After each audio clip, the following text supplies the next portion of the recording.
academia and corporate learning, they're two things that have so much in common, but also so much that they can learn from each other. We're going to learn about it from somebody who's got feet in both worlds. My boss, Professor Majd Sakr, the professor of computer science at Carnegie Mellon University and the chief learning and research officer for Accenture and Accenture LearnVantage. Phew, on this episode of the Learning Geeks podcast, starting now.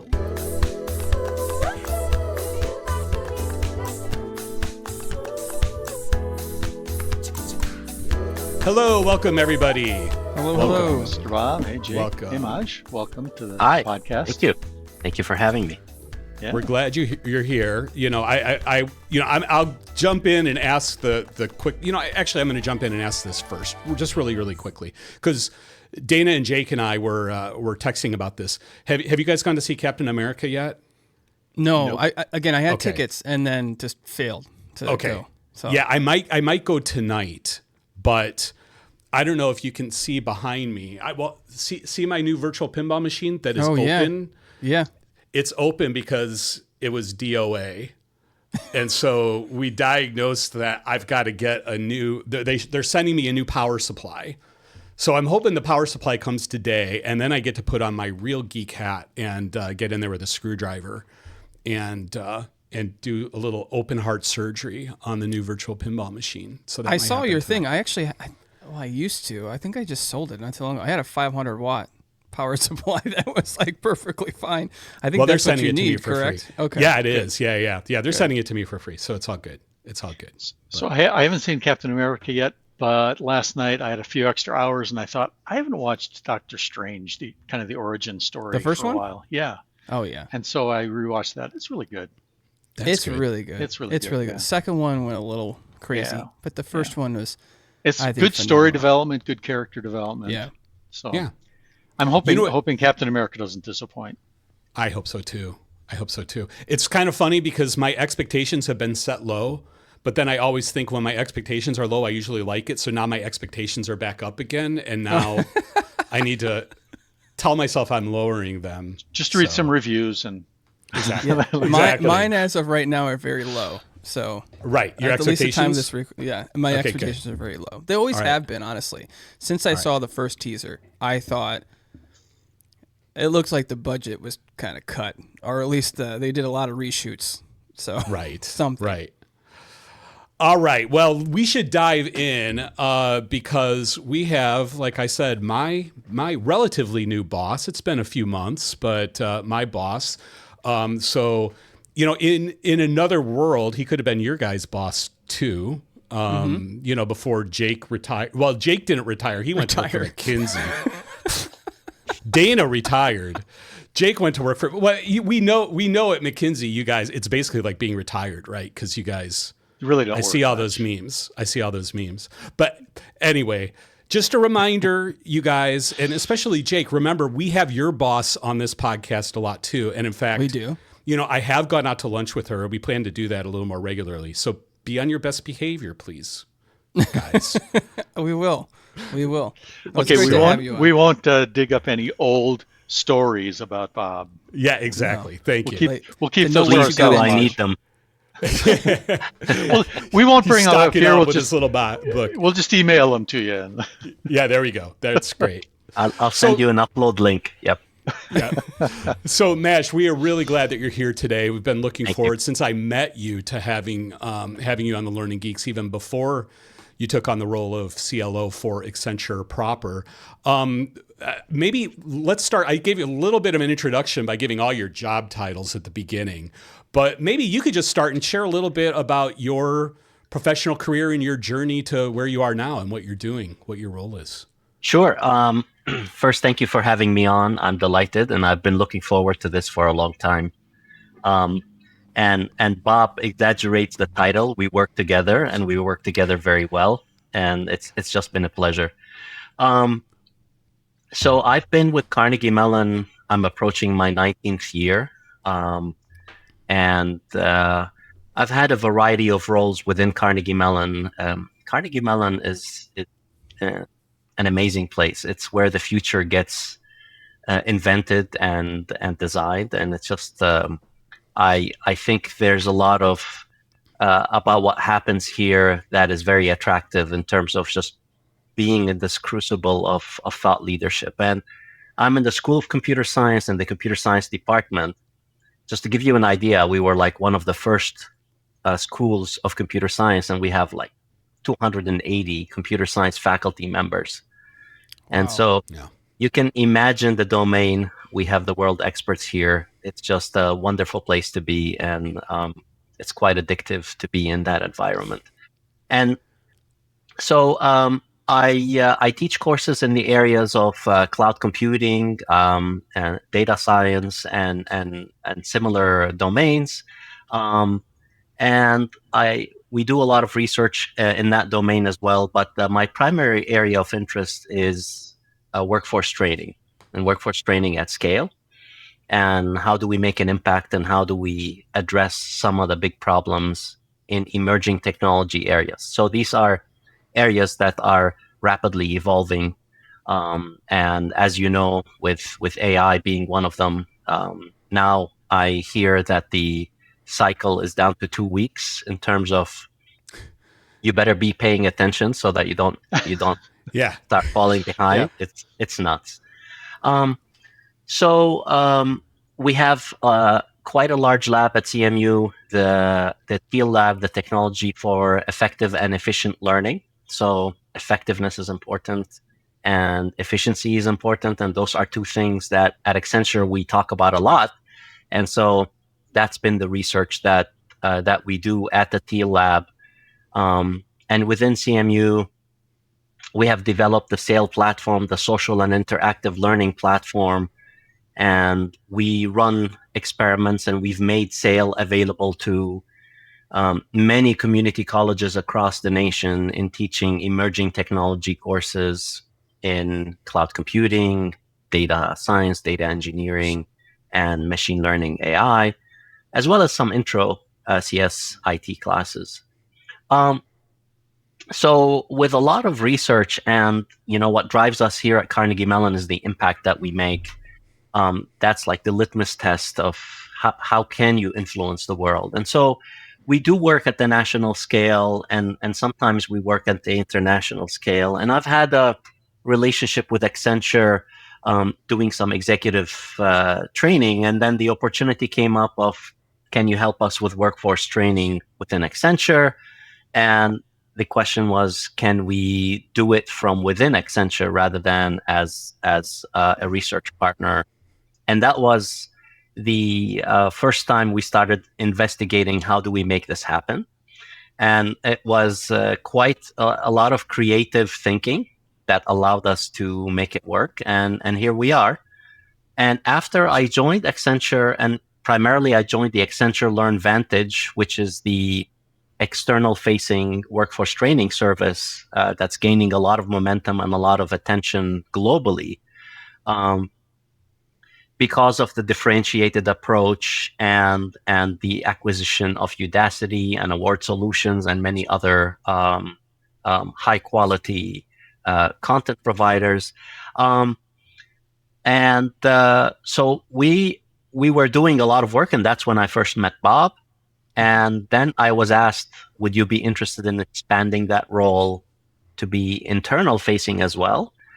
And it's not that, we needed more to do, but the idea about thinking internally inside Accenture's workforce, 800,000 people, and thinking externally for all of Accenture's clients, and bringing what we have done at Carnegie Mellon and thinking about all of these ideas together seemed to be very attractive in terms of the impact that we can make in the world. And that was the impetus for all of the things that Bob mentioned at the beginning of the call.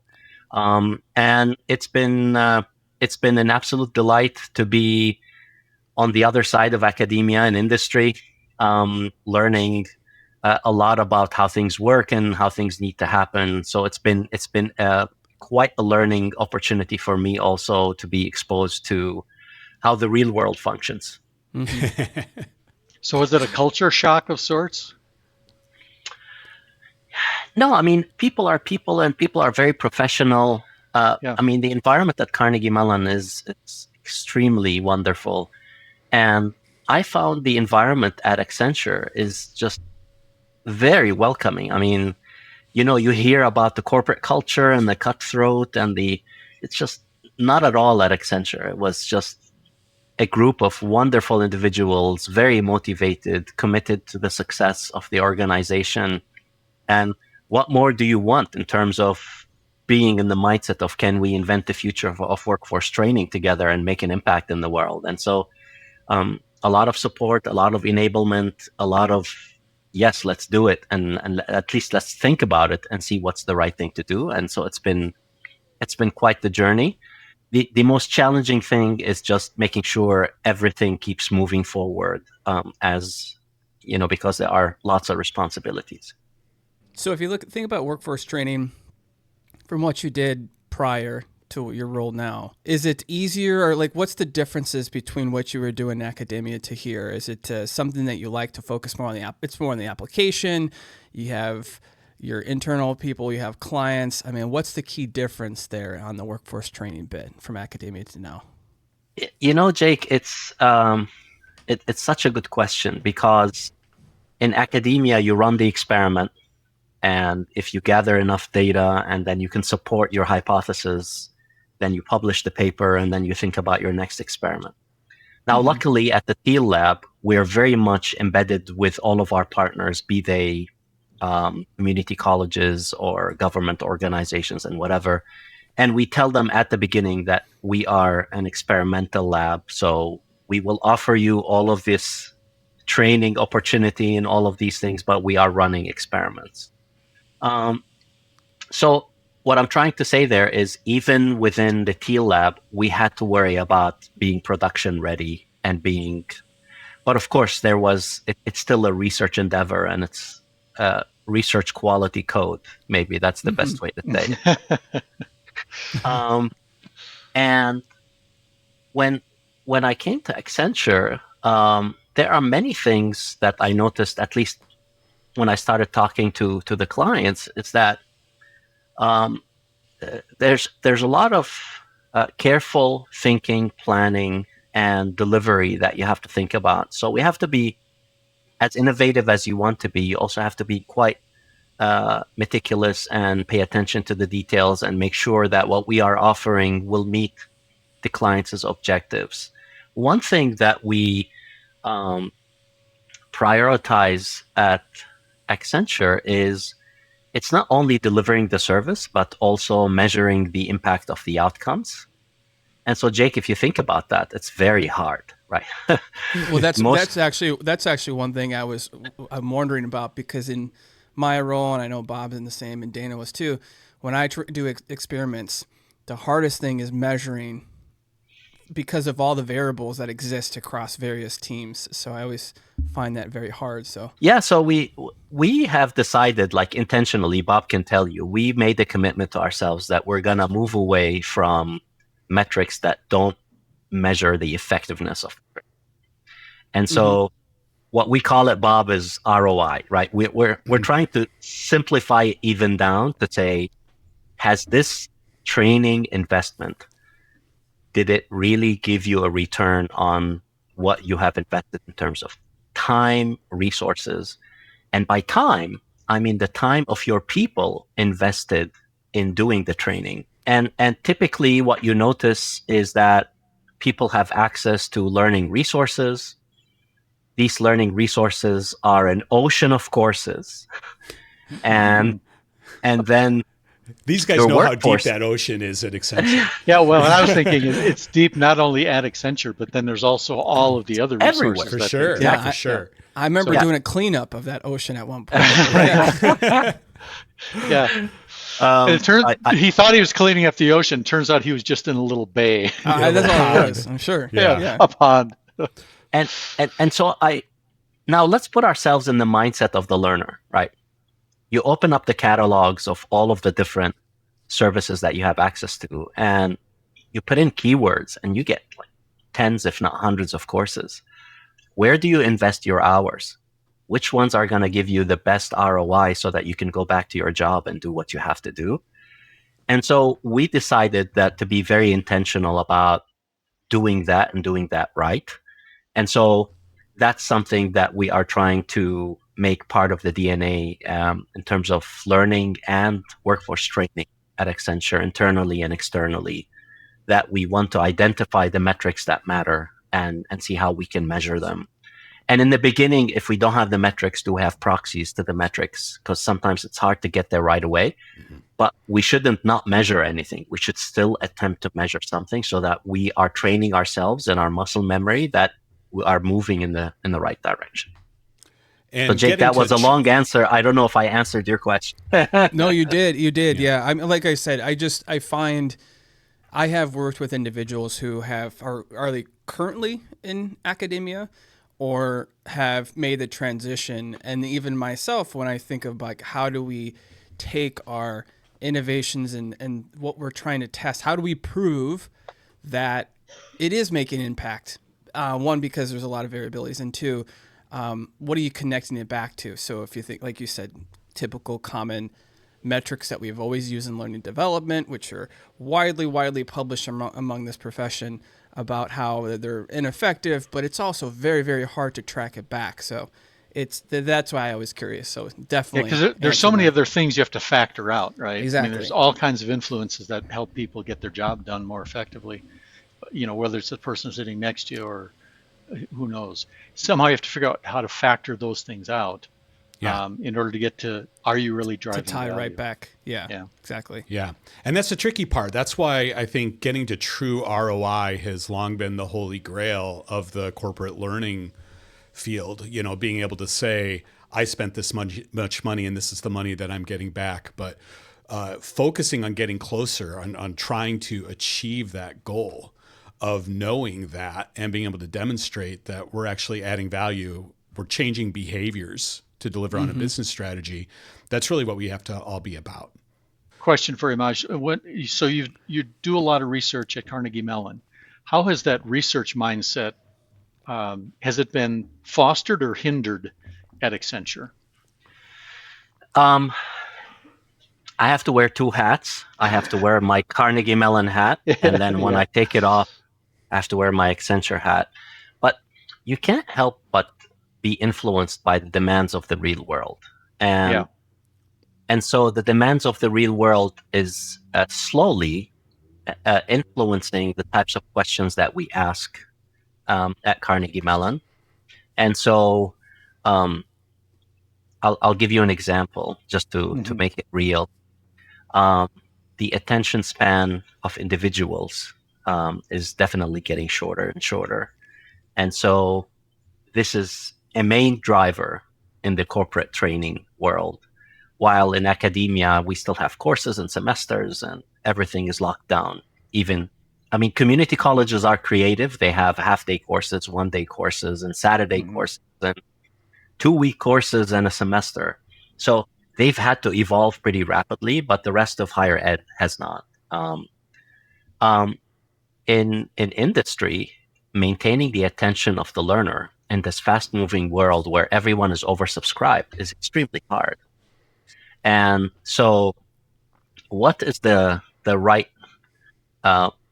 module size? What is the granularity of that? What does it look like?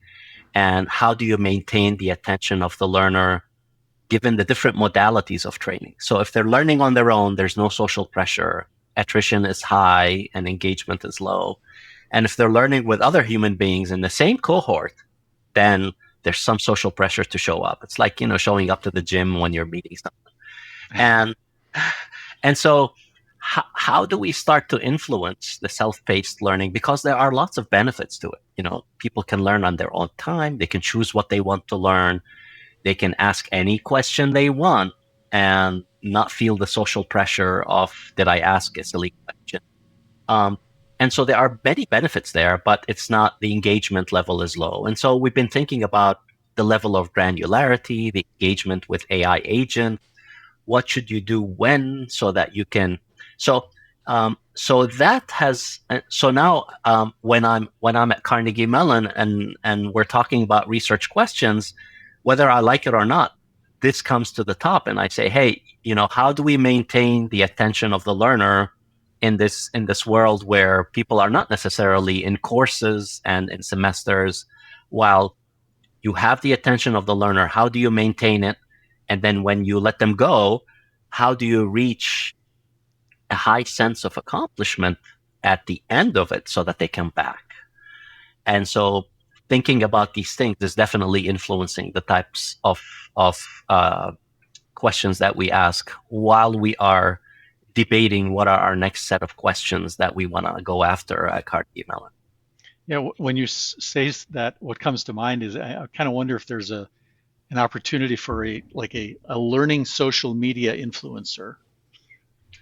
So an idea that we are exploring, and Bob, you can stop me if I'm going too far, but an idea that we are exploring is thinking about the YouTube shorts and thinking about learning efficiency.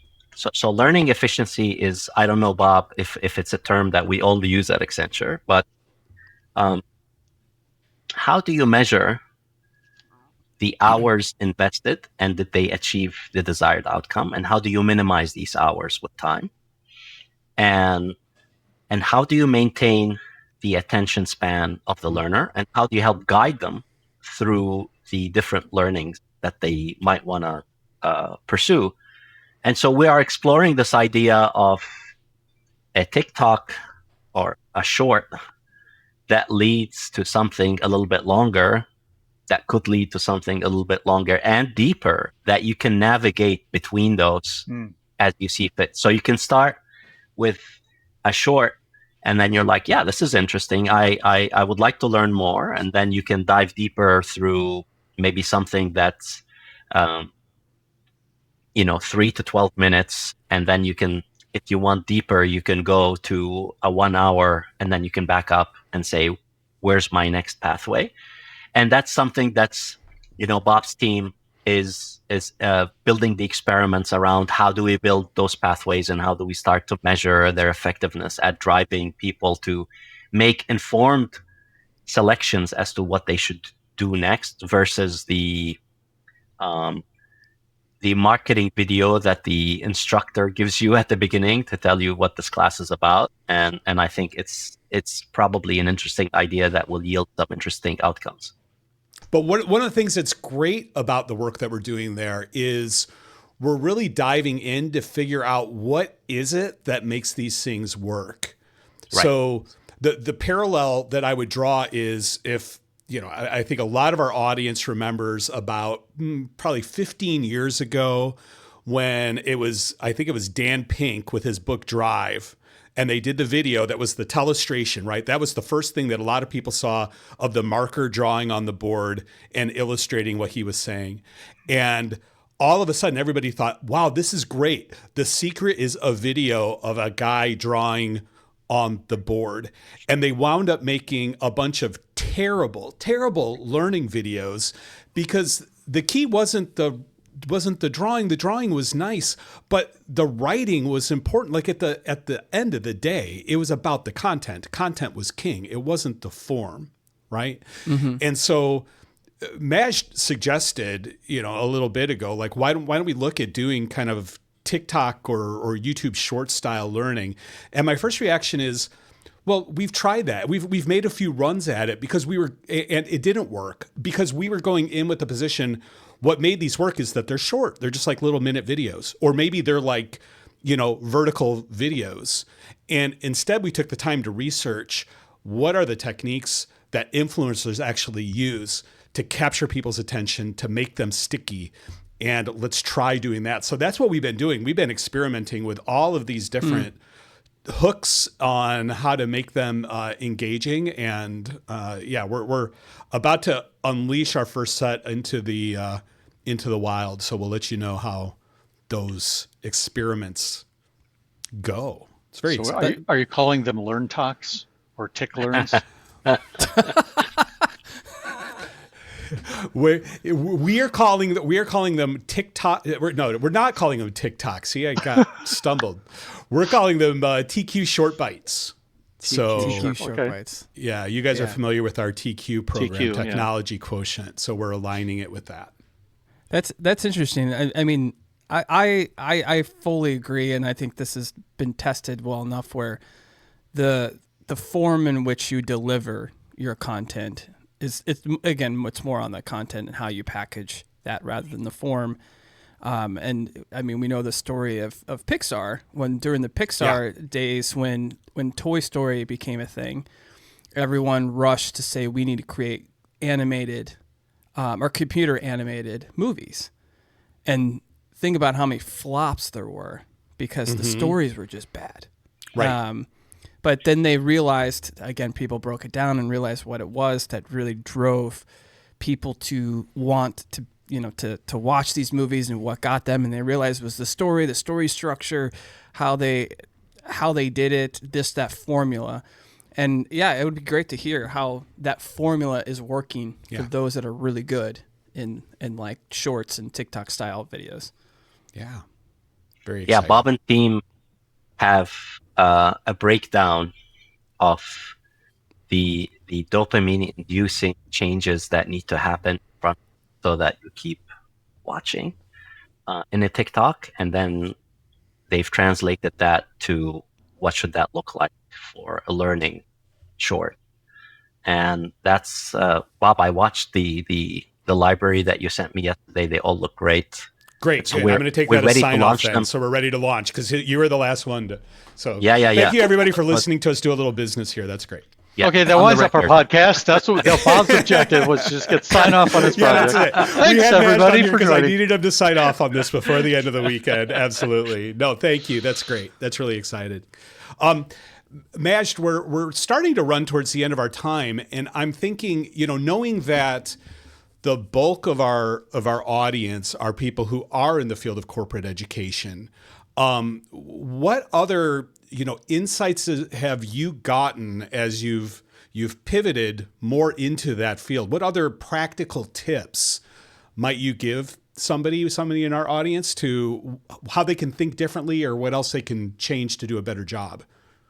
I'll just reflect on the principles that we are trying to exhibit internally, Bob. And so we've been trying to disrupt ourselves so that we can be drivers. And how do you do this in a meaningful way so that the outcomes are useful?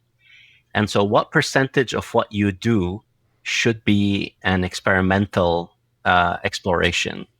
And then it's not about running experiments. We all have run experiments that there's data at the end, but it doesn't tell you anything that's useful. Yeah. So we need to think backwards and say, if we wanted to do things differently, what are the right set of experiments for us to run so that we can think about method, intervention, delivery, modality of training, all of these things. So, Bob, I would say, first and foremost, we have to make sure that we are intentional about exploring and experimenting. And if we're not, we're just going to continue to be sucked into the strong currents of meeting all of the things that we have to do and the deadlines, and the sense of urgency is very high always. But we have to make sure we make space for. But it has to be done right so that at the end you don't invest a bunch of time and resources and you don't learn much that you can change the way you do things. So I would say that is probably a very important thing to do, especially in today's world, which is fast evolving. So people say, how will Gen AI impact learning? Well, Gen AI is going to impact how we author content, how we deliver content, how do we support the learner as they are experiencing and going through the training. And then we can also think about measurement and all of these things. So there are many different dimensions to the adoption of Gen AI, but the key principle remains, are you truly experimenting and exploring so that you're not cutting and pasting what you see at a conference and think it's going to work for me and what have you. So I'd say that's a principle that we have to adopt. Another principle is, you don't know what you don't measure. So you have to measure. And we spent a little bit of time at the beginning saying, what do you measure? And it's hard, and there aren't the metrics. But that's fine. You don't have to have the perfect measure. You don't have to have the perfect metric to measure. You can say, what are some proxies that at least develop our capability to start to say, if we're trying to look for correlations, what would be a reasonable proxy for us to consider? And start with those, and eventually you will notice that the entire team's capability and has become a standard on the team to say, yeah, we measure. And then there will be the moment of, wouldn't it be great if we could measure this metric? And that's how this thing evolves and grows with time. Other things that we have to consider is our own development. And this is something that we also forget because there's so much that is happening these days. And so how do we not just catch up, and how do we stay ahead? And so we have to make sure that ourselves and our teams are well equipped into making sure that we are maintaining our capability so that we do things well. I'll throw some things out there just for fun. There are many different training modalities. What are you trying to accomplish? What is the topic that you are teaching?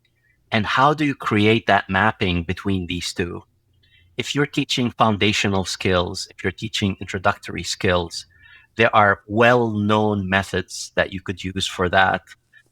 So for example, self-paced is a very good method for that. When you're bringing people together in a VILT, virtual instructor-led modality, why are you bringing people together? What's the benefit? Is there some cross-pollination that needs to happen, that now it's necessary for me to be on a call with other people? Because it's hard to schedule. It becomes difficult. So we have to think about that. The other one, the biggest question is, when do you bring people together physically? Because that's very expensive and everyone is struggling with that. And so the thing that we have been thinking about is, if you're going to make the investment in bringing together in the same space, what have you done in self-paced and in virtual instructor-led first, so that you amplify the outcome of when you are together? There's a lot for you to benefit from, because we've met each other, we've sorted out the basic, and now we're ready to dive into why we need to be in the same room together. Those are things that we're also thinking about very carefully. Well, Majd, we are pretty much at the end of our time. So Majd Sakr, thank you for being here. How can our listeners learn more about you, connect with you? Where can we send them? Probably LinkedIn is the best place. I am responsive. I think once a week I dedicate some time to go in and react to the messages that I receive. And I welcome. The other thing that I forgot to say, Bob, that is important for all of us to do in the learning community is we have to put ourselves out there. Meaning, when you've done something and you've learned something, we have to share it with each other, and we have to share it with our community, because workforce training, it's limitless in the amount of things that we can explore and experiment with. And if we do it collaboratively, we can all benefit from that, just like science does. Yeah. Mm-hmm. Yep, and that's what we're all about on the Learning Geeks. Yep. So that's a great way to close. Thank you, Majd, for being here. Thank you, Jake and Dana, as always. To our listeners, thank you all, of course. Make sure that you like and subscribe and tell all of your friends. By the way, we got recently a really nice little write-up in TD Magazine that was a surprise to all of us, which was wonderful. So whoever's listening to this, who put that in there, I don't think it was MJ. There it is right there. Thank you. That was on great. Video. I'm showing it. You're showing it. So that was, thank you for being here. We'll see you on the next episode of the Learning Geeks podcast real soon. Bye-bye. Thanks all. Thank you both.